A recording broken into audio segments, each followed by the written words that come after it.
ഇരു മുന്നണികളും പറയുന്നത് നമ്മൾ ശ്രദ്ധിച്ചു കേട്ടു. ഇവരുടെ എല്ലാം പ്രശ്നം ബി.ജെ.പി. ആണ്. ഇതിനകത്ത് എനിക്ക് അമ്മാവനോടും മരുമകനോടും, അതായത് LDF-നോടും UDF-നോടും പണ്ട് ലാലേട്ടൻ രാവണപ്രഭു സിനിമയിൽ പറഞ്ഞതുപോലെ പണ്ട് തോട്ടിലെ പരമീലുകളെ പിടിക്കാൻ വേണ്ടിയിട്ട് ഈരിലെ തോർത്ത് വിരിച്ച് അമ്മാവനും മരുമോനും കൂടി ആ പരമീലുകളൊക്കെ പിടിച്ചിട്ടുണ്ടാവും.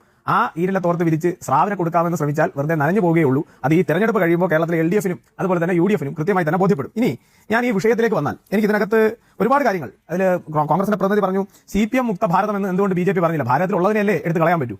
അവിടെ അങ്ങനെയായിട്ടെങ്കിലും പറ്റിപ്പിടിച്ചിരിക്കുന്ന ചില പായലുകളെയല്ലേ നമുക്ക് ഒഴിവാക്കി കളയാൻ പറ്റൂ? അങ്ങനെ പറ്റിപ്പിടിച്ചിരിക്കുന്ന പായലായിട്ട് പോലും CPM ഭാരതത്തിൽ ഇല്ല എന്നുള്ളതാണ് അതിന്റെ യാഥാർത്ഥ്യം. അങ്ങനെ ഉണ്ടായിരുന്ന അഴിമതിയുടെ പായലായിട്ടുള്ള, അതുപോലെ സ്വജനപക്ഷപാതത്തിന്റെ പൂപ്പലായിട്ടുള്ള, ഈ നാടിനെ കാർന്നു തിന്നുന്ന പൂപ്പലായിട്ടുള്ള ഇന്ത്യൻ നാഷണൽ കോൺഗ്രസിനെ മാറ്റണം എന്നുള്ള നിലപാട് അന്നുകൊണ്ട് ഇന്നുകൊണ്ട് ഇനി ലോകാവസാനം വരെ BJP-യുടെ രാഷ്ട്രീയം പോകുമെങ്കിൽ ആ ലോകാവസാനം വരെയുള്ള BJP-യുടെ രാഷ്ട്രീയത്തിലും ഞങ്ങൾക്ക് അത് തന്നെയാണ് പറയാനുള്ളത്. ഇനി കേരളത്തിനകത്ത് ഡീൽ പറയുന്ന ആളുകൾ, ഇപ്പം ഇടതുപക്ഷവും വലതുപക്ഷവും അങ്ങോട്ടും ഇങ്ങോട്ടും തരം പോലെ ഡീലുകളെ കുറിച്ച് സംസാരിക്കുന്നുണ്ട്. കേരളത്തിൽ സത്യത്തിൽ ഡീലുകൾ ആരൊക്കെ തമ്മിലാണ്? കേരളത്തിലെ ഇടതുപക്ഷവും കേരളത്തിലെ വലതുപക്ഷവും തമ്മിൽ മാത്രമല്ല ഡീല്. കേരളത്തിലെ ഇടതുപക്ഷത്തെയും കേരളത്തിലെ വലതുപക്ഷത്തെയും കൂട്ടിയോജിപ്പിക്കുന്ന ഒരു കണ്ണിയായി കേരളത്തിലെ SDPI എന്ന് പറയുന്ന സംഘടനയും കേരളത്തിലെ ജമായത്തെ ഇസ്ലാമി എന്ന് പറയുന്ന വർഗീയ സംഘടനയും ഒത്തുചേരുന്ന ഒരു മുന്നണിയായിട്ടാണ് കേരളത്തിൽ LD-UDF എന്ന് പറയുന്ന ഈ സംവിധാനം മുന്നോട്ട് പോകുന്നത്. അപ്പോൾ ഐക്യജനാധിപത്യ മുന്നണിക്കും ഇടതുപക്ഷ ജനാധിപത്യ മുന്നണിക്കും അകത്ത് സ്ഥാനാർത്ഥികളായി മത്സരിക്കുന്നവരിൽ SDPI മനസ്സുള്ളവരും ജമായത്തെ ഇസ്ലാമി മനസ്സുള്ളവരും ഉണ്ട് എന്ന് പറഞ്ഞത് ഞാനല്ല. ഇപ്പൊ CPM-ന്റെ ആലപ്പുഴ കാൻഡിഡേറ്റ് SDPI-യുടെ നാവായി വർത്തിക്കുന്ന ആളാണെന്ന് പറഞ്ഞത് പഴയ G. സുധാകരൻ എന്ന് പറയുന്ന നിങ്ങളുടെ തന്നെ കേന്ദ്ര കമ്മിറ്റിയിലൊക്കെ ഇരുന്നിട്ടുള്ള ആളാണ്. അതുപോലെ തന്നെ ഈ പറയുന്ന വാമനാപുരത്ത് യൂത്ത് കോൺഗ്രസ്സുകാരനായിട്ടുള്ള നേതാവ് പറയുന്നത് SDPI-കാരനായിട്ടുള്ള ഒരാൾക്കാണ് സീറ്റ് കൊടുത്തിരിക്കുന്നത്, SDPI-യുടെ സമ്മർദ്ദത്തിന് വഴങ്ങിയാണ് സീറ്റ് കൊടുത്തതെന്ന് പറഞ്ഞത് യൂത്ത് കോൺഗ്രസിന്റെ നേതാവാണ്. അപ്പൊ സ്വാഭാവികമായും കേരളത്തിനകത്ത് ഒരു ചർച്ചയുണ്ട്. എന്താണ് LDF-നെയും UDF-നെയും കേരളത്തിനകത്ത് ഈ ഒരുമിപ്പിച്ച് നിർത്തുന്ന ഫാക്ടർ എന്ന് ചോദിച്ചാൽ അത് വർഗീയതയാണ് എന്ന് അടിവരയിട്ട് പറയേണ്ട അവസ്ഥയിലേക്ക് കേരളത്തിന്റെ രാഷ്ട്രീയ സമൂഹം, രാഷ്ട്രീയ ചരിത്രം മാറിക്കൊണ്ടിരിക്കുന്നു. ഇനി എന്റെ ബഹുമാനപ്പെട്ട കോൺഗ്രസിന്റെ പ്രതിനിധിയോട് എനിക്കൊരു ചോദ്യമുണ്ട്. അദ്ദേഹത്തിന്റെ അവസരത്തിൽ അദ്ദേഹം മറുപടി പറഞ്ഞാൽ മതി. അദ്ദേഹം ഒരുപാട് പേരുകൾ പറഞ്ഞു. ഈ CPM-ൽ നിന്ന് BJP-യിലേക്കും അതുപോലെ കോൺഗ്രസിലേക്കും വന്നവരുടെ പേര് പറഞ്ഞു. അതിൽ അദ്ദേഹം പറഞ്ഞൊരു പേരാണ് PK ശശി. എനിക്ക് ഓർമ്മയുണ്ട്, കുറച്ചു നാളുകൾക്ക് മുൻപ് കേരളത്തിലെ എല്ലാ കോൺഗ്രസ് നേതാക്കന്മാരും കേരളത്തിലെ CPM-ന്റെ നേതാക്കന്മാരോട് ചോദിച്ചൊരു ചോദ്യമുണ്ട്.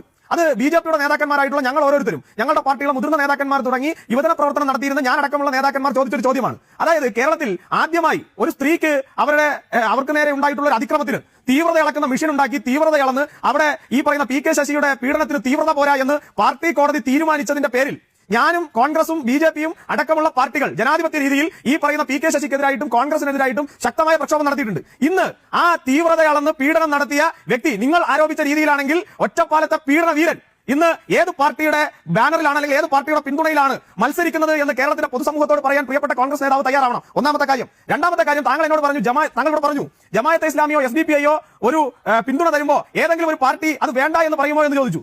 ഞാൻ നെഞ്ചിൽ കൈവച്ച് പറയുന്നു, ഭാരതീയ ജനതാ പാർട്ടിയെ സംബന്ധിച്ചിടത്തോളം ഇതുപോലുള്ള ദേശവിരുദ്ധ ശക്തികളുടെ 4 വോട്ട് വാങ്ങി ജയിക്കേണ്ട ഗതികേട് വന്നാൽ അങ്ങനെ ഒരു തെരഞ്ഞെടുപ്പ് ജയിക്കണ്ട എന്ന് തീരുമാനിക്കാൻ ചങ്കൂറ്റമുള്ള പ്രസ്ഥാനമാണ് ഭാരതീയ ജനതാ പാർട്ടി. അതിന്റെ പ്രവർത്തകനായത് ഞാൻ അഭിമാനിക്കുന്നുണ്ട്. പക്ഷെ നിങ്ങൾക്ക് സാധിക്കില്ല. കാരണം ഈ പറയുന്ന പാകിസ്ഥാന്റെയും അമേരിക്കയുടെയും പണം വാങ്ങി ഇന്ത്യയിലെ പട്ടാളക്കാരുടെ വീര്യത്തെക്കുറിച്ച് ചോദ്യം ചോദിക്കുന്ന കോൺഗ്രസ്സുകാരൻ എന്ന് പറയുന്ന ദേശദ്രോഹികളുടെ എല്ലിൻ കഷ്ണം നുണയുന്ന ആ ശുനകന്റെ പണി ചെയ്യുന്ന രാഷ്ട്രീയ പാർട്ടി ഇന്ത്യ മഹാരാജ്യത്തിനകത്ത്, ആ രാഷ്ട്രീയ പാർട്ടിക്ക് സ്വാഭാവികമായിട്ടും ഈ പറയുന്ന അധികാരത്തിന്റെ എല്ലിൻ കഷ്ണം നുണയാൻ ഏത് രാജ്യദ്രോഹിയുടെയും ഏത് മതഭീകരന്റെയും ഏത് വർഗീയവാദിയുടെയും വീട്ടിൽ പോയി അടുക്കള പണിയെടുക്കാൻ ഒരു മടിയുമില്ല എന്ന് കേരളത്തിനകത്തും ഇന്ത്യക്കകത്തും പലതവണ തെളിയിച്ചവരാണ് നിങ്ങൾ. ഇനി കോൺഗ്രസ് CPM-കാരൻ പറയുന്നുണ്ട് ഞങ്ങൾ വിശുദ്ധ പശുക്കളാണ്, ഞങ്ങൾ വർഗീയതയെ തൊട്ട് തീണ്ടാത്തവരാണ്. ഞാൻ ചോദിക്കട്ടെ, എന്റെ ഈ സഖാവ് പിണറായി വിജയൻ ഈ പറയുന്ന പാർട്ടി സെക്രട്ടറി ആയിരുന്ന കാലഘട്ടത്തിൽ ഈ പറയുന്ന ജമായത്തെ ഇസ്ലാമി, ഇന്ന് അദ്ദേഹം ജമായത്തെ ഇസ്ലാമി എതിർക്കുന്നുണ്ട്. അന്ന് ജമായത്തെ ഇസ്ലാമിയെ കുറിച്ച് സഖാവ് പിണറായി വിജയൻ എന്ന് പറയുന്ന പാർട്ടി സെക്രട്ടറി പറഞ്ഞ വാക്കുകൾ കേട്ട് കഴിഞ്ഞാൽ ഇവിടെ ഇരിക്കുന്ന LDF-ന്റെ പ്രതിനിധി മാത്രമല്ല കേരളത്തിലെ LDF-കാർ മുഴുവൻ ഉടുമുണ്ടൊരിഞ്ഞ് തലയിലിട്ടുകൊണ്ട് വീട്ടിൽ പോകേണ്ട സാഹചര്യത്തിലേക്ക് വരും. ഒന്ന്.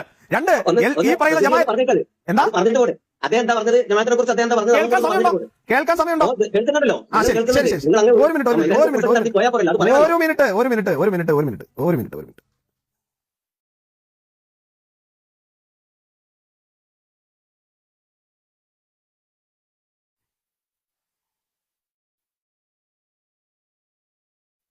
വാട്സ്ആപ്പ് യൂണിവേഴ്സിറ്റി നിങ്ങളുടെ നേതാക്കന്മാര് അമീർ പറഞ്ഞ വാക്കുകൾ അറിയാമോ? അമീർ പറഞ്ഞത് ഞങ്ങൾ കേൾക്കേണ്ട. അമീർ പറഞ്ഞതിന് ഞങ്ങൾ മറുപടി പറയേണ്ട ആവശ്യമില്ല. പിണറായി വിജയൻ എന്ത് പറഞ്ഞു എന്നുള്ളതാണ് ഞങ്ങൾക്ക് അറിയേണ്ടത്. ജമാഅത്തെ ഇസ്ലാമി എന്നാണ് മുഖ്യമന്ത്രി പറഞ്ഞത്.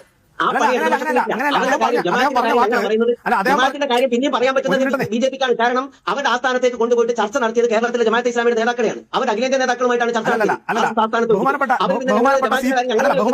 ജമാഅത്തെ ഇസ്ലാമിയുടെ അമീർ അടക്കം ആലപ്പുഴ പാർട്ടി ഓഫീസിൽ വന്ന് മുഖ്യമന്ത്രി പിണറായി വിജയനെ സന്ദർശിച്ച ദൃശ്യങ്ങളൊക്കെ അവർ തന്നെ പുറത്തുവിട്ടിട്ടുണ്ട്. അവർ പറഞ്ഞത് ജമാഅത്തെ ഇസ്ലാമിയുടെ രാഷ്ട്രീയ മധുരം നുണയാത്ത ഒരു പാർട്ടിയും CPM ആയാലും കോൺഗ്രസ് ആയാലും ഇരു പാർട്ടികളും ഒരുപോലെ ജമാഅത്തെ ഇസ്ലാമിയുടെ മധുരം നുണഞ്ഞിട്ടുണ്ട്. ആ കഥകൾ ജമാഅത്തെ ഇസ്ലാമിയുടെ അമീർ തന്നെ മുന്നോട്ട് വെച്ചിട്ടുണ്ട്. ഇപ്പോൾ ജമാഅത്തെ ഇസ്ലാമി പരസ്യമായി കഴിഞ്ഞ പാലക്കാട് ഉപതെരഞ്ഞെടുപ്പ് മുതൽ ജമാഅത്തെ ഇസ്ലാമി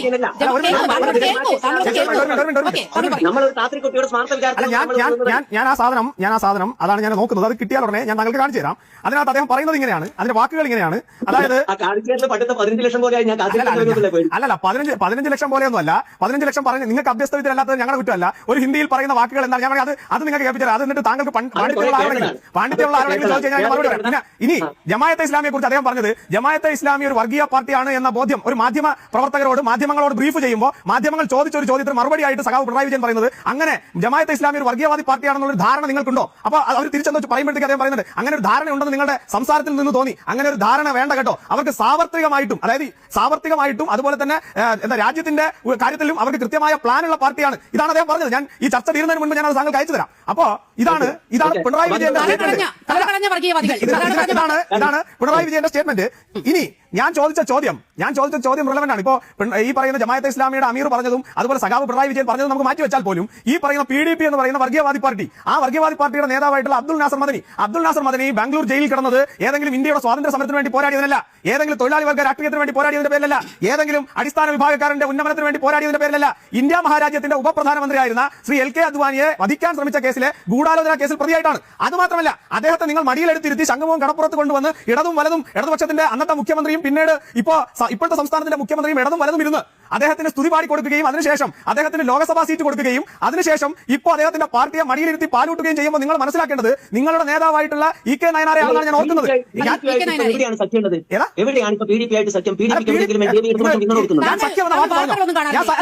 ഞാൻ സഖ്യം വാക്ക് പറഞ്ഞു. നിങ്ങൾക്ക് രണ്ടുപേരുടെ പ്രശ്നം എന്താ അറിയാമോ? അസംബ്ലി നിയോജക മണ്ഡലത്തിന് പുറമെ വേറെ മണ്ഡലങ്ങളെ ഇനി ഞാൻ പറഞ്ഞോട്ടെ. അതായത്